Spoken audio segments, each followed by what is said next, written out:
Hey, welcome to another edition of Kyle Meredith with. It's the interview series presented by WFPK at WFPK.org, Consequence, and the Consequence Podcast Network. Thanks as always for making your way here, for checking out the series. You know what to do. If you like what you see, what you hear, hit that subscribe button. I put out 3 new interviews every single week, so it's a great way to keep up with all of your favorite artists. And I'm so excited to be talking with him today. Big Sean is here. Hello. My guy, how you doing, man? I'm well. I should throw the congrats out first. Better Me Than You is finally out in the world these last couple weeks. How's hmm it feeling? Man, it feels amazing just to contribute, the music that it took me a while to put together. I think also because I was like writing a book and not at the exact same time, but like, you know, it's been like a creative process for me to just like put all of these offerings for the world together. So I'm just happy it's out and happy to contribute like the music and the messaging and just contribute to hip hop. You know what I'm saying? To rap. So that's what I'm most excited about. Yeah, I mean, writing a book is a mountain, and making an album is a mountain. And to try the two of them at once, like I cannot imagine, like the Yeah, work that had to go into that. yeah, both at the same time. It's quite a threesome, I'll tell you that. That's that book you're talking about. That's Go Higher, right? That's what we're talking about. Go Higher. Yeah, Five yeah, go practices higher. for purpose, success, and inner peace. Mhm. Which that title says a lot right there. When we're talking about that book and the album, I Mhm. mean, do they speak to each other? Is there, does the Venn diagram cross paths? No, I think so. I do. I think like when it comes to the album, to me, it's not necessarily like a self-help album. You know what I'm saying? In a sense, I think there are a lot of conscious parts of the album and like a lot of like it's not even I was not that I was trying to be conscious. I was just being honest with myself, you know what I mean? So it's just like a lot of honest feelings. I'm a new dad, so a newer dad. And that's like one of the things that has kind of expanded a lot of my thoughts. And then also I'm at a point in my life where I really have to start setting boundaries this year, you know what I mean? So I wrote that song and sampled Cleo Soul's song, which is one of my favorites off of her album Mother. And then there's songs like Break the Cycle with me and Charlie Wilson as well that kind of have a lot of meaning and meant a lot to me, but they were just all things that I was going through in my life. And then also like having fun. Like I feel like songs like Yes are kind of remnants of like some of my favorite hip hop songs and even like Click that I did with Jay-Z and Kanye. Like it kind of reminds me of that, but an upgraded version and of another song I did, Paradise. And so, the album is multifaceted, and that's what I'm really proud of because it was a really honest expression of just the different layers of me developing as a person and still having fun with it. You know what I mean? But as opposed to the book is more so solely focused on, well, there's a lot of great stories in it, but it's solely focused on the ways that you can best set yourself up for success when you are in the right mindset. You know what I mean? And it's kind of like a lot of things that some people know but kind of go unsaid, and then a lot of people don't know, and especially a lot of people that come from where I come from and have like, grew up in the same type of environment I grew up in. It's like that it might not be in their ethosphere, and I've had a chance to like kick it with all of these masters in music and outside of music as well. Like a lot of just people that I strive uh, and admire, strive not necessarily to be like, but strive to be parts of and admire. So I apply a lot of that to this book, and I'm excited about both of them separately. But Yeah. yeah, they kind of don't. They do complement each other, but they're two separate things for sure. It's not like this is the album to the book or this is the book to the album. It's Right. like they're two separate things. Yeah. Yeah, it's when you write something like that and when you're writing that in the songs too, I mean you talk about setting boundaries. Like it's one thing to kind of put the goal out there. It's another thing to be able to follow through, to pull it off. Yeah. Have you found that like that's the example, right? Like setting boundaries is an easy one to start with there. Like have you found that you're able to immediately recognize that and and go forward? Yeah, well, no, it's harder to set boundaries with people who you haven't set them with before. You know, that's really a tough thing. That's when some relationships fall apart, and you have to ask yourself what is more important to you, you know, because every situation is so different. Um, I think that it's healthy to set boundaries, but I don't think it's healthy to set unnecessary boundaries, you know, because there's always a thin line between everything. You know, you kind of have to realize that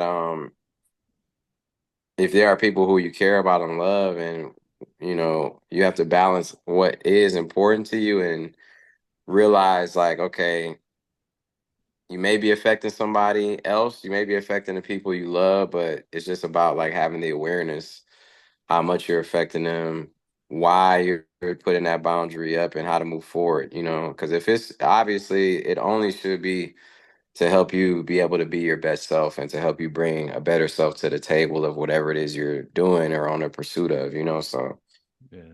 that, yeah. And but like getting back to the album, it's like it's a lot of lessons I learned like that. Just along the way, you know, just of like living life and having to navigate through the ups and downs of it, you know. It could be life can be a lot. It could be like very hurtful, it could be very plentiful, it could be all of the things, but I've been learning to just embrace it all, man, and just be like, I'm still here. You know, it's people dropping like flies out here, and a lot of peers and heroes that we love, and you realize how short it really is, man. So you just got to embrace it all. I mean, it's probably why we're here to experience it all, you know? Yeah. It makes a lot more sense now because I think maybe in an interview or press release, I mean, you've talked about this record as a journey. And maybe Mm, every album is a journey, but it sounded like this one, even just the gap in between, I know it was 4 years, but it mm. sounds like there was something bigger at play on this record than maybe has been in the past. Is that a fair assessment? Yeah, I think it's a fair assessment for sure. I think it's just like a certain level of development in my life, a lot of drastic changes, a lot of drastic measures, and that's all though, you know, and creatively exploring myself. Like this album, I was like, I got to do songs that I always knew I could do and wanted to do, like Black Void with me and Thundercat and Aaron Allen Kane, which is one of my favorite songs on the album, you know, and has production from like producers I always wanted to work with, like one of them being Malay, who, you know, he did like all of Channel Orange and 90% of Blonde, and Carter Lang, who's my homie, who I know he works a lot with SZA, did a lot of SOS, and also my homie Roger as well. And then Thundercat, you know, And so then Thundercats. and then Thundercat, the greatest to me, the greatest bass player in the world, and just one of my favorite musicians to work with. He is he's been my homie. We watch a lot of anime together. Like, you know, we sit at each other's cribs and hang out all the time, and we have like about 16 ideas, and that was one of them. Black Void was just one of them. So actually, it was two of them. That's why the beginning has like it's like a transition because we actually combined two ideas together. But you know, I really, really love that song a lot and think it's a great exploration uh, of music, of jazz, of hip hop, of rap, like and like still hard, all like coming together. You know what I mean? So to me it was one of my proudest moments musically. So I was happy to do that, and Aaron Allen Kane being a great part of that as well, helped bringing that to life. And another song I feel that way about is Apologize, Mhm. which I really love. Kind of for the opposite reasons though, because it's so bare, it's so like open that, you know, I got to express myself in a different way, vocally, openly, and therapeutically. Is that a word? Yeah. Therapeutically? Well, especially when you got lines like, I'm going to hold your ass accountable a lot. Like, what a way to just, I know it's not the very beginning line, but what a way to kick things off, on a track Yeah, like that. yeah, it is. You know, I'm gonna hold your ass accountable a lot because one of the biggest things people talk about lately is like you got to learn to forgive, but it's like, yeah, you can forgive, but I'm gonna still hold you accountable, and I'm gonna make sure I hold you accountable a lot, you know. So it's one of my, and it's like still playful, you know. And I think that when songs, it's kind of hard to find that balance sometimes as a songwriter. I think this is one of the reasons why I love Biggie Small so much, is because he was such a masterful rapper, but he was also he knew how to not over rap or to overdo something on the song. He was like really good at like the actual making the song the best it could be. And that's something that I really practiced with this album. It's like I didn't rap so much on Apologize. I just kind of like made sure I was like really communicating with the song and what it were truly wanted to be, you know? Yeah. Because these songs, this music, it has a life of its own, and you can communicate with it, and you know when you're in alignment, when it all flows. You know, it's like you're doing a justice to the music that you make, and for it to all work in synchronicity. You know. Yeah. That track, Apologize. I mean, there are great lines all over the record. There's something about when you said you were supposed to be big bro but didn't grow. And that is one of the Uh-huh. most devastating lines, I think, on the entire record.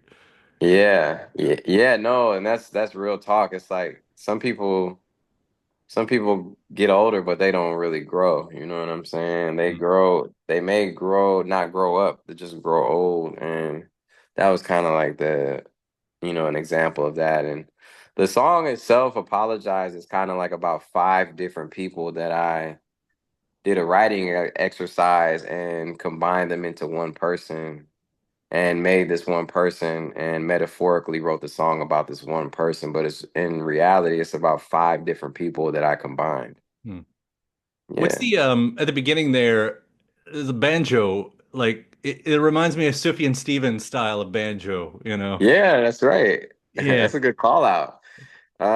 It was someone else actually mentioned that to me. Wow. But my homie Harv is the one who produced it, and he's produced a lot of like Justin Bieber things, and he's a great, amazing producer I believe he's from the Midwest. I think if I'm not mistaken, I don't want to get it wrong, but I know he's from the Midwest. And he executed that idea, and he executed the idea with me and Sid for the song Something as well. So those Apologize and Something were his two contributions production wise to the album. And I'm referring to the producer Harv. Yeah. But yeah, that was a I love the sound of that though. I Uh-huh. really do. That Yeah. like that loop. It's a cool moment in there. And it's so interesting, like even the tracks we talk about, Black Void, Apologize, even looking at Together Forever, and Hmm. and them being so different, like the DNAs of all these tracks being so different from each other. Like how much as when you come at the lyrics as the writer, like how much does the beat affect the way that you write? It definitely, it's all a feeling process. You just have to feel it out. And I was just working out with my homie, and he was like, "Man, I really love how like the album has something for every mood that I'm in." He was like, "I really appreciate that because it's been a while since I listened to an album where I could like work out to it. I could like have a late night drive to it. I could like reminisce to it. I could like be at a barbecue. I could also be at a like turn up." And he was just like, "Bro, it's like you really did something special with this, and I really appreciate it." He just told me that before this interview. So to me, I think that, you know, the the multi levels of the album and all the different songs and things, they're all tied together by me being the glue, and also by like a certain level of soulfulness that ties them together as well. So to me, as diverse as it is, it's still a cohesive album. It still has a cohesion to it, of not just like subject matter, which it does tie together, but also just a certain a taste level and a quality and a texture that each song has Whether it's like a level of consideration, but I think it's just something about the soulfulness that ties it all together. Even the songs that are like certified with me and Nassan, who's like, by the way, is Proof Son from D12, and he's like an awesome artist as well. And then still songs like My Life, produced by K Tronada. Like I feel like all of these songs are like a part of me and an extension of me, you know. So I'm so happy about how it all came together. But yeah, songs like Together Forever with me and Alchemist, and you know, those that was a special moment as well, to the point where it led to more music with me and Alchemist that, still has to be finished off. But such an amazing, legendary producer who's like still so like hungry about it, you know? Yeah. And that's important. I mean, to get somebody when they're right at that point, when Hmm. it's still sort of do or die. Yeah. Hmm. That thread, and I hear exactly what you're talking about. I mean, because it does still sound like an album. And, we haven't brought up, on up, and when you're talking about, being a father and becoming a Hmm. dad, because what I wrote down is it seems like you've begun an era where time is something now tangible, if that makes sense. Like you can Hmm. hear that in all the songs, because I'm a dad too. Mine's almost 17 at this point. I've had him around for a Wow. while, but I still Hmm. remember the time before when time was sort of meaningless in a lot of ways, and afterwards it becomes that's what you're up against on everything. Yeah. Yeah. Yeah, it definitely puts time in perspective differently, right? And time is one of those things that it's like it's like currency. It's like the currency of the universe, you know what I'm saying? You can spend it and it's like no way to get it back, you know? So it's like you look at it differently when you see somebody's time just beginning, when you have a child and like they're developing, it kind of like it makes you realize how quick everything really goes. And that's the best part about life, you know? The best part about life to me is that it's all temporary. So even the good times, because you got to really enjoy them. The bad times, nothing lasts forever. And that's really the beauty of it, you know? It's like the most beautiful part sometimes is the sunrise and the sunsets, and they don't last but only for a little while. But while they do last, it's an awesome moment to just feel it and enjoy it and see it. And that's kind of how I look at just everything. It's like it's just a moment. And there's always an opportunity to get to where you are or in where you desire to be at, you know? So when Mhm. it comes to having a kid, like I've been seeing, like sometimes I'll be gone for a week and have to and don't see him for a week, or that he'll be gone, with his mom somewhere or something, and like they develop fast, Yeah, they do. They really do. It's like last week, I had to go out of town I had to go actually to home to Detroit for a week, and when I came back, he was like jumping already. Like he was trying to jump before I left. Now he's jumping and putting sentences together even more. So it's just an experience, man. But it was cool. Like that Jodeci sample is one of my favorites on Up. So, when Key Wayne, my producer Key Wayne, sent it back to me, I didn't intend to write a song about my son. That's just what was on me at the time. Like that was what was on my heart. And I probably wrote that song in like 25 minutes. And the fastest song I wrote on the album, because it was just at that point, it was at the surface of my forefront of my brain and consciousness to just get that off. So it's one of my favorites, and it's a message to my boy that, he can always forever look at, because who knows, I might not be here at a certain time, and I at least want him to know what he meant to me in that moment that he arrived, and how much his family loved him. It's a beautiful, beautiful song. I'm glad that it happened the way it did. But seriously, this whole record, I can go on and on about it. But Thank it you. just comes down to congratulations on this because it's a powerful statement that you've done once again. Oh man, I really, really appreciate that, man. Really appreciate that. And you know, I'm excited to like keep it going. Like I'm not gonna like take another 4 year I think, like I said, writing a book and an album was kind of very ambitious of me, but I did get it done. It just took a lot long. And having a child and being a present dad, you know what I'm saying? And a human being in this bitch and like in the world, it's like a lot, you know what I mean? And time is going so fast. You know, it feels like 2019 to 2021 was like 1 year, you know what I mean? But I'm looking forward to just keep contributing and yeah, man. Thank you though. Thanks for really taking the time out to listen and hear me out. Yeah, well, thank you for taking the time to talk about it. It's been a real pleasure, man. Yeah, thank you. All All right, right. until next time. And thanks to my guest. Also, thanks to you for checking out the episode in the series. Before you get out of here, hit that subscribe button. Again, you get 3 brand new interviews every single week, new one every Monday, Wednesday, and Friday at right here on YouTube, or of course anywhere in podcast land, including iTunes, Apple Podcasts, Spotify, Podchaser, NPR, or WFPK.org as well. A great way to keep up with your favorite artists and discover new ones as well. Then after that, actually head over to WFPK.org. That's where I do a show Monday through Friday, 6 p.m. Eastern. It's an hour full of song premieres, music news, anniversary spins, bonus interviews, Monday through Friday, 6 p.m. Eastern at WFPK.org. Consequence has your music and film news. You can also find me on the social media spots, Facebook, Instagram, mostly on Twitter. All 3 of them, the address is at Kyle Meredith. Do hope you like and follow along. That does it for another edition. I'm Kyle Meredith. I'll see you next time.